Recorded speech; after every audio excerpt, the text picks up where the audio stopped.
আমি এই হাদিসটির প্রেমে পড়ে গেছি। আপনি যখন নীরবে ঘরে বসে কান্না করেন, আল্লাহ তখন ফেরেশতাগণদের উদ্দেশ্য করে বলেন, কোন জিনিস আমার এই বান্দার চোখে পানি আনলো?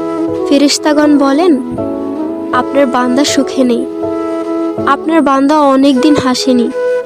এই বলে ফেরেশতাগণ কান্না করতে থাকেন এবং আল্লাহকে বলেন, হে আমার রব, আপনি জানেন আপনার এই বান্দার হৃদয়ে কি রয়েছে, অতএব আপনি তার জন্য সবকিছু সহজ করে দিন। আল্লাহ বলেন, আমার এই বান্দা এমন কিছু জীবন থেকে হারিয়ে ফেলেছে যা সে অধিক ভালোবেসেছিল। অতএব আল্লাহ বলেন, আমি শপথ করছি, আমার বান্দা তার জীবন থেকে যা হারিয়েছে এর চেয়ে উত্তম জিনিস তাকে এনে দেব, যা দেখে দুনিয়া ও আখিরাতের সবাই বিস্মিত হবে। আলহামদুলিল্লাহ।